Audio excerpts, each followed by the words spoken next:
TFM.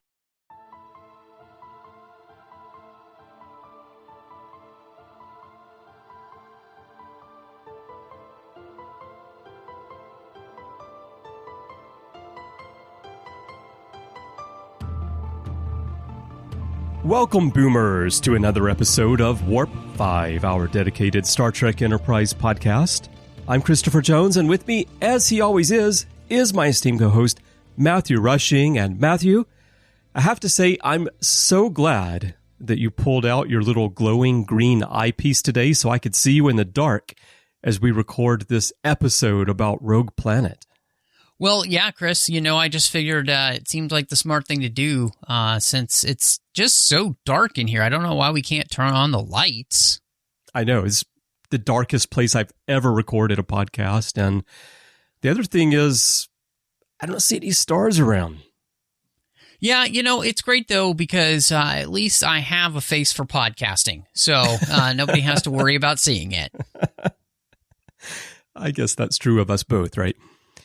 All right. Well, let's build a campfire and get started talking about today's episode. Here's a quick rundown for those of you who don't remember the story very well.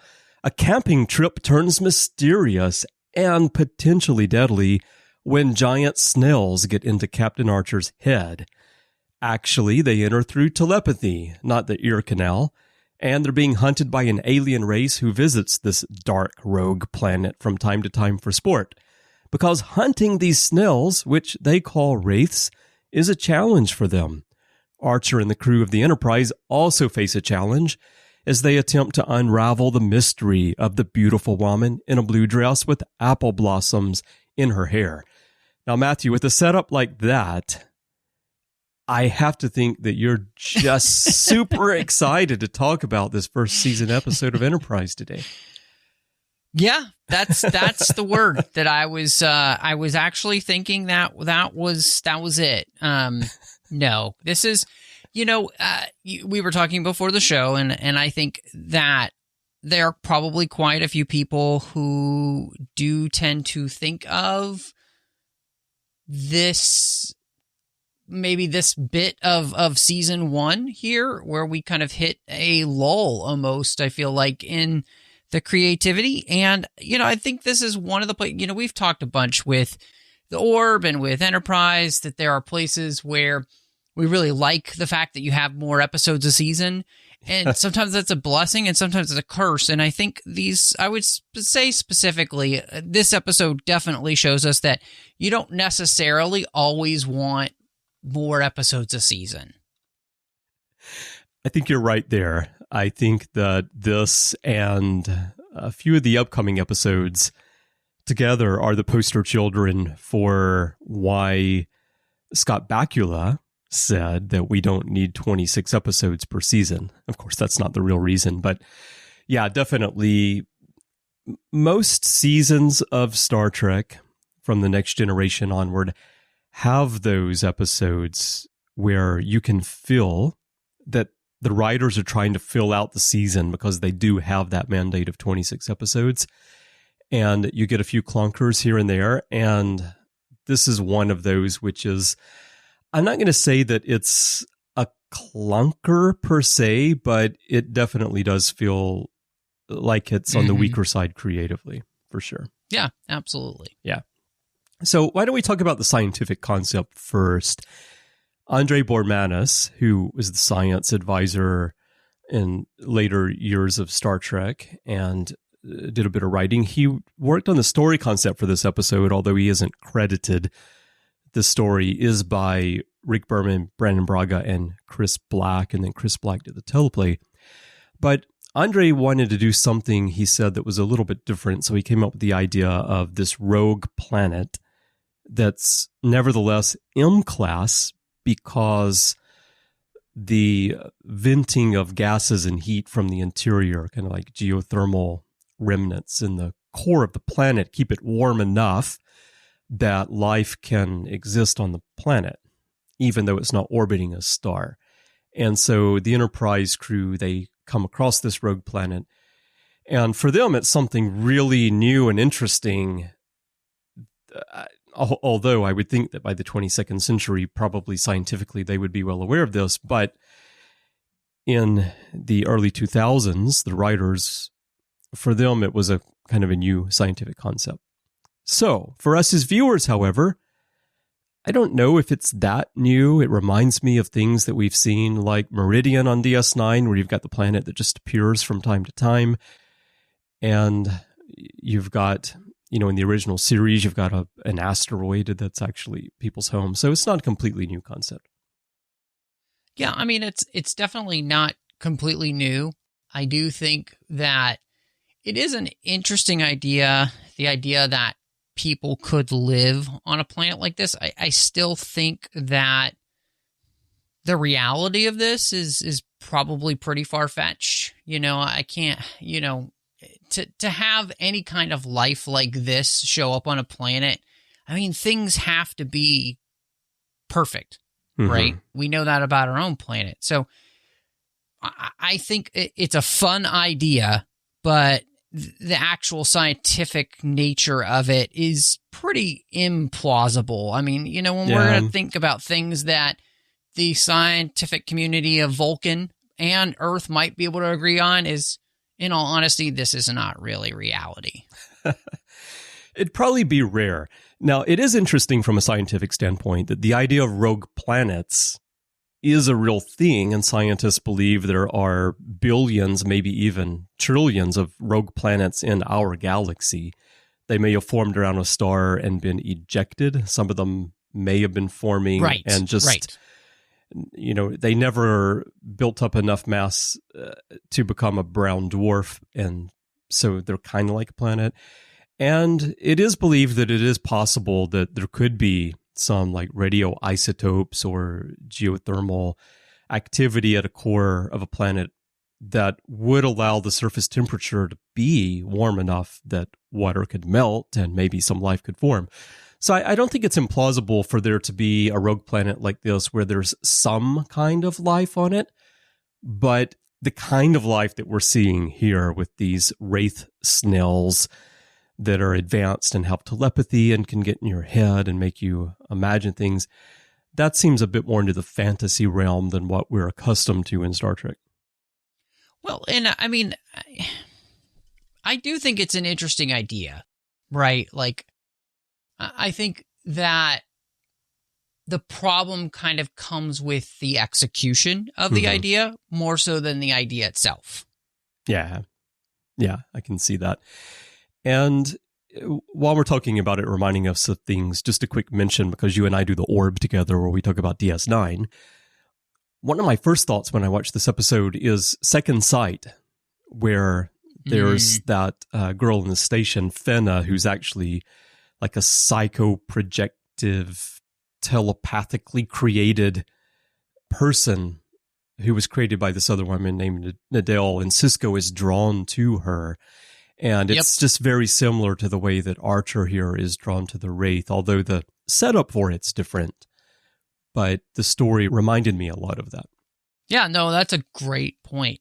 And I do think that in some ways that's one of the things that makes these episodes here in this next run for a bit, we do kind of feel like we've been there before with a lot of these ideas, and so it doesn't feel as fresh as a lot of the other stuff we were getting with Enterprise so far. It feels like this episode, this story could be done on just about any Star Trek series, which is the other thing that gets me from time to time, and that's fine. I mean, there are some excellent episodes of Star Trek that you could do on a different series, and they would work really well. That book that we sometimes mention on here, that Unauthorized Guide to Enterprise, there is a funny thing they said about this episode. They said this has unproduced Chakotay story written all over it. So that's pretty true. I could see that for sure. All right, well, let's jump into characters a little bit because we like to talk about that on Warp 5. And we get a bit of a focus here on Reed and Archer, who both apparently were in the Boy Scouts or the Eagle Scouts on Earth. And I thought that was kind of interesting, and it makes sense actually for both of them.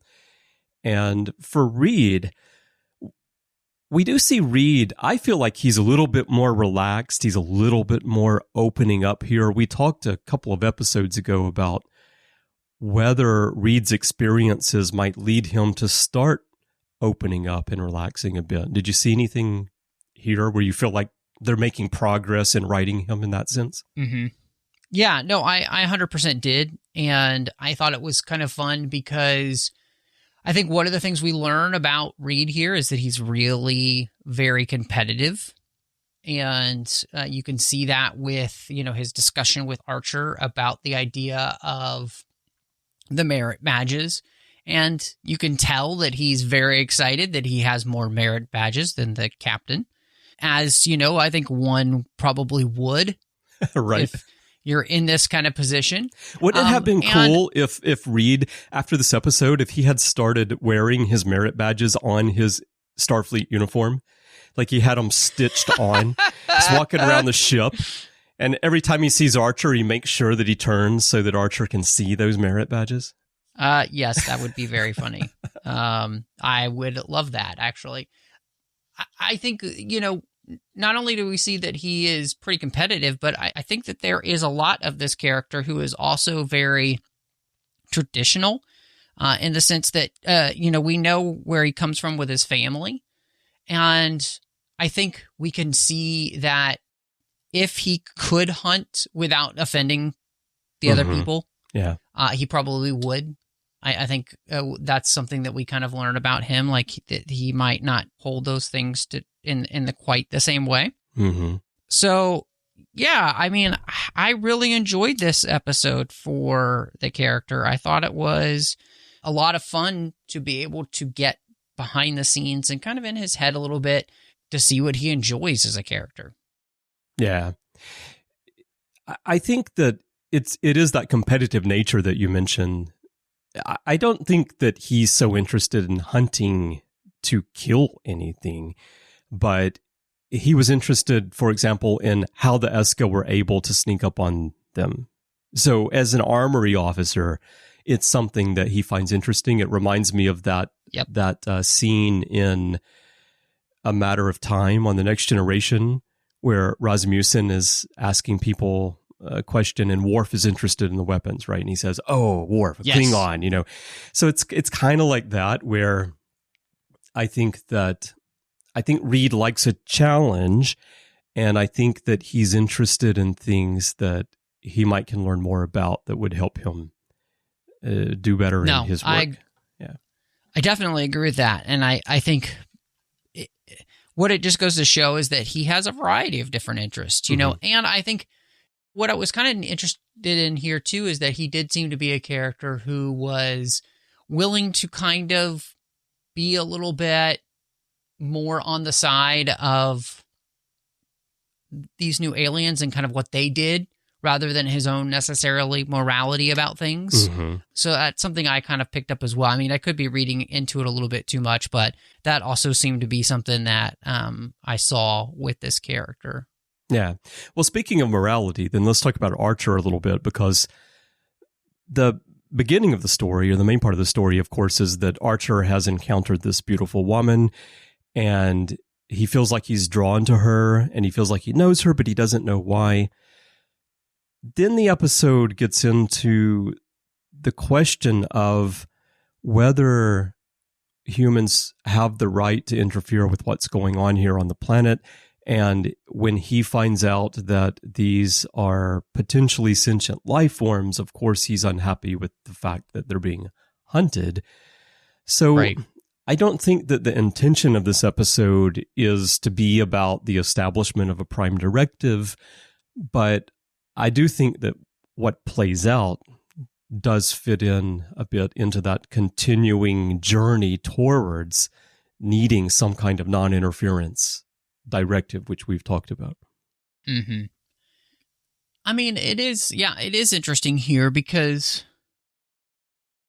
obviously Archer interferes in a way, and the way that he interferes is to find a way to help a species that is actually, I think, much more intelligent than these people are giving them credit for.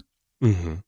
I think one of the things that was actually really disturbing to me is that as they were describing these wraiths that they hunt, they sounded very much like changelings. Yeah, they did. Where they can legitimately become whatever that when you look at them on a sensor, they become a rock or a tree or an animal and so I think in many ways, because these beings are the way that they are, they don't have a major civilization or anything.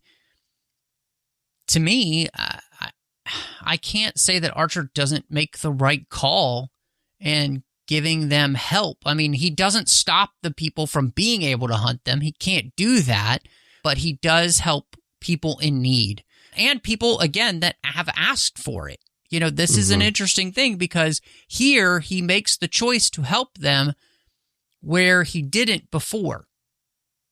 Right. And this is another place where he was legitimately asked for help. Yeah, that's a good point. Yeah, it is a case of did they ask for help?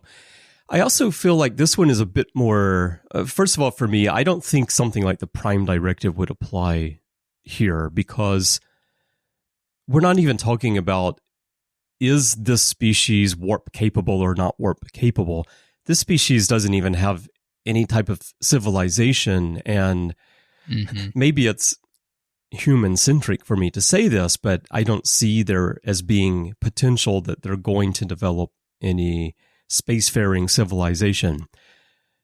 I say it might be human-centric of me because there are a few occasions in Star Trek, certainly in science fiction in general, where you have a species that doesn't build spaceships, but they do explore the galaxy using their minds. They're able to project themselves somewhere else. So it would be wrong of us to just flat out say these people don't matter because they're not building a civilization with towering buildings and spaceships and all the things that we associate with civilization. However, watching this episode, I take this more as being like Archer making the decision to protect an endangered species, like we might do here on Earth, where there's an animal that's endangered. We don't want it to die out, and we put measures in place to prevent that from happening. And in this case, because they do have intelligence, he's able to give them something that they can use to protect themselves. So it's more along those lines. Well, and I think the one thing that this episode does have is that this is a truly intelligent species and alien species, right? I think that's one of the things that makes them very interesting. And again, I think they're most akin to the Founders. And we would all consider the Founders to be completely sentient. And of course. So I think, one of the things that I really love about the episode, and maybe one of the few things, but one of the things I think is really great is this opportunity to see that, Archer's desire to help this species, especially when he understands what they are, comes from this fact is that they are helpless. They don't have the ability to save themselves from a more advanced species that wants to kill them. And who knows what this species could become one day, right? They already are quite intelligent, it seems like. They just seem to be happy living a very different type of life than we do. And that doesn't make it wrong or bad or not worth saving. And so I think the way it is kind of portrayed in this show almost is that, I guess, it doesn't go far enough. I wish it went far enough in realizing that, this is, just because it's completely alien to us doesn't mean it's not worth having its life. It has a right to life, I think. And it has a right to life to not be hunted and to be killed because for the convenience of these other people or the joy of these other people. Like it's pretty disturbing actually when we realize what they're killing. And so I think the episode only skirts the issue, and it's disappointing because if it really wanted to make a good statement, it could have taken this a lot farther, and I think it should have, and it probably would have been a much better episode if it had. Yeah. I'm also thinking, what if aliens had come to Earth in the 18th, 19th century and given whales some way to protect themselves from hunters, from human hunters?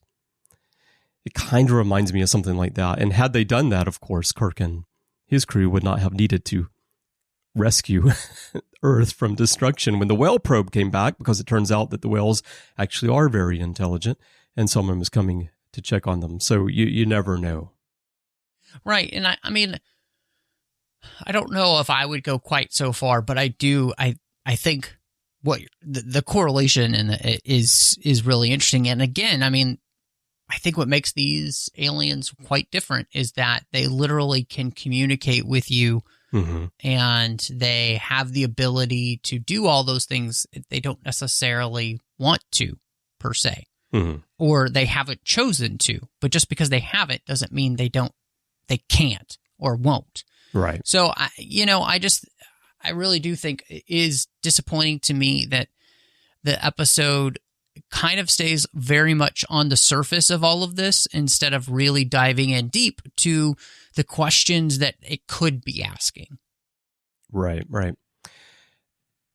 About the changeling resemblance, one thing that is interesting about this episode is that what we see on the screen versus what is intended as the reality of these aliens is not clear to me, because we do see, especially at the end, when the woman leaves and she transforms back into the snail, it appears like she's taking this corporeal form of actually being a human woman, and then she's turning back into the snail the way that a founder, a changeling, can take the form of something else.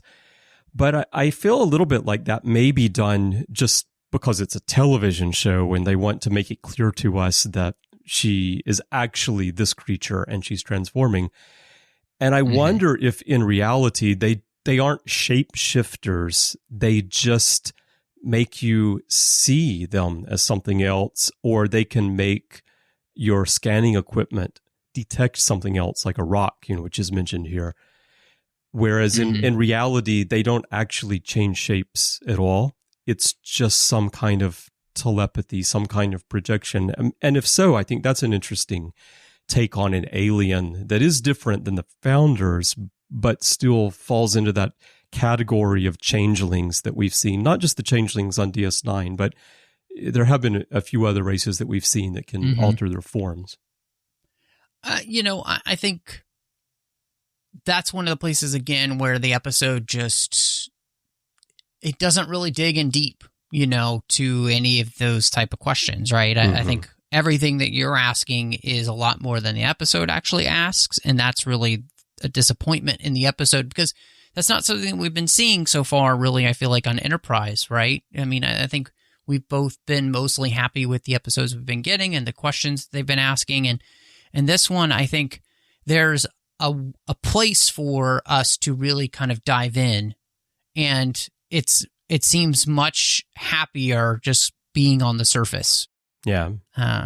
Which is disappointing. It feels like this idea of having this Yeats poem, the Song of the Wandering Angus, as like a thread of what is playing out in Archer's mind, what's connecting Archer from his childhood to now, and something lingering in the back of his mind. It's an interesting idea. I think most of us have these things that we, either they're stories or poems or they're songs or they're events, things that happen, but they're from our childhood and they're part of who we are. We don't think about them very much, and sometimes they surface. And so having that as being this thread, I think is kind of interesting, but I think that maybe there was a little bit too much focus isn't the right word. Maybe the idea of making that a thread in the story as being clever or interesting overshadowed digging deeper into some of the subjects that we're talking about. Yeah, no, I mean, I think you're 100% right. Yeah, like here's a clever idea, but in the end, it results in maybe an unsatisfying story. Well, and I think that's one of the ways in which we really see the story pokes at Archer for, his interest in this quote-unquote woman. And what it does become is like what you said, this whole idea of these things that kind of live in our memories that are just, like what happens with Archer here. Like, it's something that probably was in his memory and kind of would be a part of his dream life, part of the subconscious, and gets pulled out. And that's the thing to which he knows what this is, because it is something that's so ingrained in him, but it's not necessarily something at the forefront of his mind. It's literally just a part of his subconscious. And that's really fascinating. We start at this one level where it seems very kind of like surfacey, we can just make fun of Archer for being excited about a woman in her nightgown. And yet what this is something so much deeper, and it is truly a part of him, right? Like, it's this thing to which something that he and his mother did and experienced together with this poem became this thing that lived in his mind and kind of became a part of him. And he didn't even realize it until it's kind of standing in front of him, which was, again, that's a really interesting kind of philosophical and almost somewhat theological thing, right? You could go in so many different ways, and the episode just never really does that. And it's disappointing, too, because, they hired Stephanie Nisnik to play this character, and she's phenomenal. I've loved her. She was in one of my favorite shows called Everwood. She was so good in that. Of course, she's in Insurrection. Yeah, she's the Trill, so she's an excellent helmsman in Insurrection, And really, she barely has anything to do in this episode, which is, I think, the biggest frustration with it is that it could have been so much more. Yeah. Well, T'Pol takes that angle with Archer of, would you be so interested if it were a scantily clad male in the woods instead of a female? I don't know. I didn't really buy into that angle. She's taken that angle with Trip before as well, when he went to the Zerillian ship and he came back pregnant. She just assumes that he did something, and now she's making assumptions about Archer, which I found odd because there's nothing in Archer's character that would suggest that that's how he thinks or that's how he would behave. What we've seen of Archer up to this point, I don't think of Archer in that way. There are, if it were Riker, maybe I might say, okay, maybe you have a valid point there. But with Archer, I didn't see that. So I didn't really, luckily they didn't dwell on that too long in the episode, but I thought it was just interesting about maybe how T'Pol sees humans in general, or human males. Right. Yeah, no, I think you make a great point, is the fact that she has done this before. And I think one of the things that does show is that she does have preconceptions about humans that are continually being challenged. And, I think that was the thing that was really interesting about this episode, is that we do see some character development and relationship building between Archer and Trip, where he can have this honest conversation with Trip. He's like, have I ever done anything like this before? Have I ever behaved like this before? And Trip's like, no, I guess not until now. And so, we do see that this isn't in his character, like you said. I think the episode brightly points out, no, this is not who Archer is, and therefore we should trust him because we have somebody who's known him for years upon years vouching for the fact that Archer isn't this type of person and isn't crazy here. Like, he's logically deducing things in that conversation he has with T'Pol. He's saying, hey, I'm putting all the pieces together here in a very scientific way. And so therefore, you should also be paying attention to me and not discount what I'm saying. Right. And listen to people who have known someone for years and years and actually know that person, instead of relying on your assumptions or your view of someone you don't really know or don't know very well. Also, before we get away from the poem part, I'm just thinking as we're talking, to be fair creatively, I'm thinking that if you need this snail species to have some way to reach out to Archer to get his help, I do like the idea that they pulled something out from his childhood, something that's in the back of his mind that really connects with him, instead of it just being generic, like, oh, there are aliens in my head and they're telling me they need help, because it brings the story to a personal level for Archer.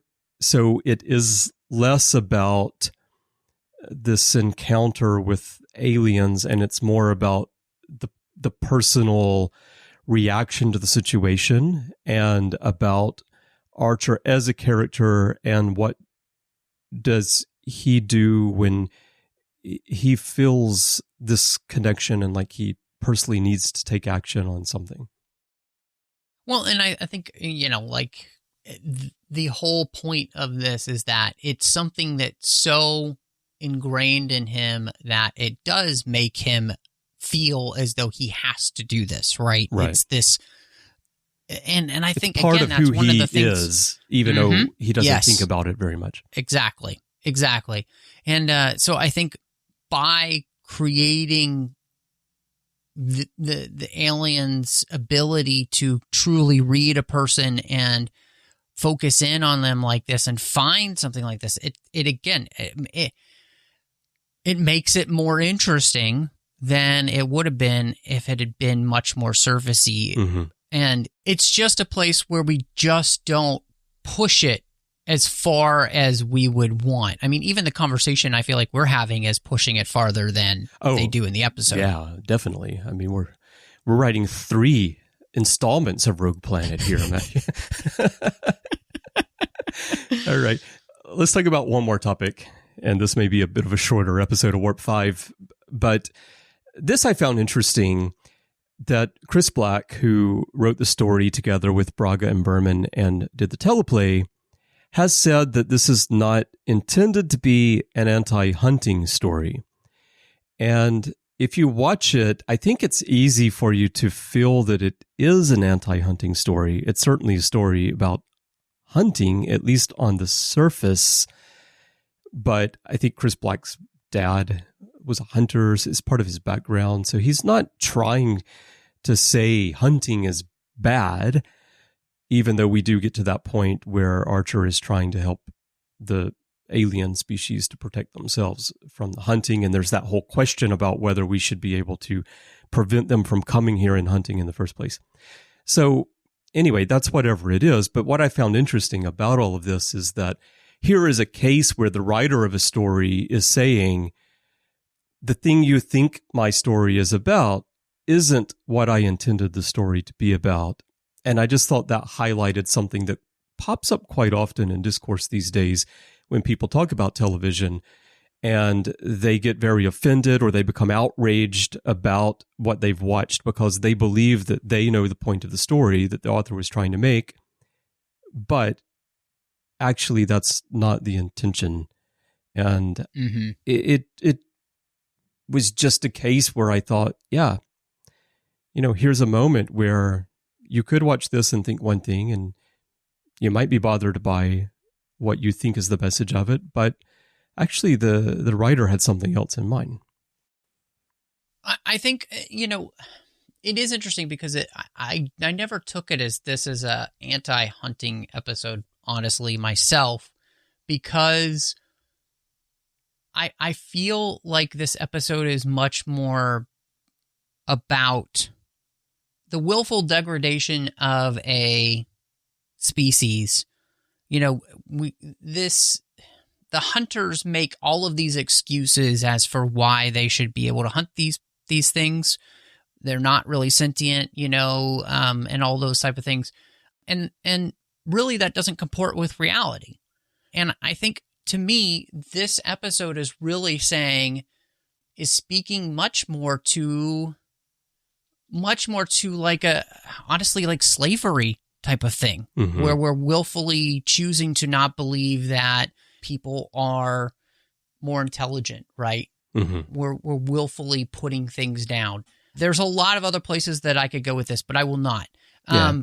But I definitely think that that's more of what this is saying than necessarily hunting. I don't think that this is the Bambi story. Yeah. I do think that this is a story about the ways in which we distort reality so we can continue to do what it is that we want, even though everything tells us that it should be the wrong thing to do. Right. So you're speaking even though you give an example from history of slavery and views of that, really what you're saying is, in broad terms, people make excuses or they justify or they ignore facts and reality so they can continue to do something that they want to do, even though the evidence is in front of them that what they're doing is wrong. Or hurting somebody, or, I do think that that's kind of what, to me, that's what this episode is saying. Yeah, because we do that taking it back to the hunting thing, the thing is, the reason why, you could see this as anti-hunting is, here where I live in Japan, people still hunt for whales. And even though there's such an overwhelming voice from the international community to stop doing that, whalers here will still make excuses for why they should continue to do it. And again, I don't want to turn this into a thing about whaling, but it shows what you're saying, which is that people will justify, like these hunters are, making justifications for why they should continue to hunt this species. And we see that in our own world. So, it's interesting that there are many ways to read a story. But I also found it interesting here that the writer actually says, that one thing that some people think it's about is not what I intended. And I think that holds true for lots of stories that we see in Star Trek and on television in general. Yeah, no, I mean, I think that's the, when I think of like it being the idea of like anti-whaling, one of the arguments, we don't need to anymore. We can make what you get from whaling without whaling, those kind of things. Like there is all of that are great arguments against those type of things. So no, 100%. I think, it again, the episode has some interesting things to say. I think the problem becomes it's the execution of the episode that we really have an issue with. Yeah. Well, Matthew, if you want to talk about an interesting concept with poor execution and Enterprise, we've got a real doozy coming up in season 2. So just keep your shirt on. We'll get there soon. All right. I guess quick final thoughts and ratings on this one. Maybe just ratings. Yeah. I mean, I would say, this is definitely a very weak episode of Enterprise, and in all honesty, I'd give this a 2 out of 5. I think there's some interesting ideas, but I do feel like it's just not a very good episode. Yeah. I'm right there with you. I'm going to give this one only 2 Boy Scout merit badges. Nice. All right, everyone. Well, we would love to hear your thoughts on Rogue Planet, and maybe you have a much better take on it than we do, and maybe it's one of your favorite episodes. If so, let us know. There are many ways to do that. The best way is probably to go to Facebook and join the Babel Conference. That's our closed listeners group. There you'll see a post for the episode, and you can talk to us and fellow listeners about what we've discussed here. If you're not already a member, please answer the questions and agree to the rules of the forum so that I can let you in. And again, the way to find that is to go to Facebook and type Babel, B-A-B-E-L, into the search field. You can also send us email if you like. Just go to our website, trek.fm/contact, choose to send to a show, and choose Warp 5, and that'll come to us by email. You can also find us everywhere in social media, Twitter, Instagram, all over the place, under the username TrekFM. Now, Matthew, when you're not getting ready for your next camping trip, where can people find you? Well, you could find me all over the place under the moniker Matt Rushing02, Twitter, Instagram, Letterboxd, Vero, all of those type of places. You can also find me here on the network doing a show called The 602 Club, which is our whole other side of the network, where we don't talk Star Trek. We talk about all those other fandoms that we love. And of course, you can find me here on the network with Literary Tracks as well as The Orb. Literary Tracks is about books in the comics of Star Trek, and The Orb, Chris, you and I talk about Star Trek Deep Space Nine. And then on the Nerd Party Network, you can find me doing 2 shows. One I did with Drea Kaufman, and it's a Finnish show, and it's called Owl Post. We talked about every single chapter of the Harry Potter series, one chapter at a time. And then, of course, I'm doing Aggressive Negotiations with John Mills as we talk about Star Wars each and every week. Chris, when you're not trying to find your way in the dark, where can people find you? Well, I'm using a flashlight so I can see what I'm writing, and the list I'm making is a list of all the podcasts that you're doing, because I think you need help remembering them sometimes. I do, honestly. It happens almost every time I'm recording. If you hear a place there where it might have sounded like I couldn't remember, it's because I couldn't. Sometimes I tighten those up in editing, but anyway, you can find me doing some more podcasting here on the network. Of course, you mentioned The Orb, Matthew. We have new episodes of that coming out now. Larry Nemechek and I do The Ready Room from time to time. There's Interphase. I'll pop in on Literary Treks here and there. And I have other things in the works, and also doing some behind-the-scenes work all the time for the network.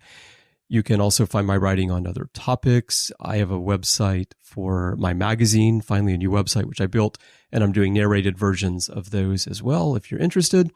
And you can find everything I'm doing and chat with me about whatever you like on Twitter. My username is CBryanJones, letter C and Bryan with a Y.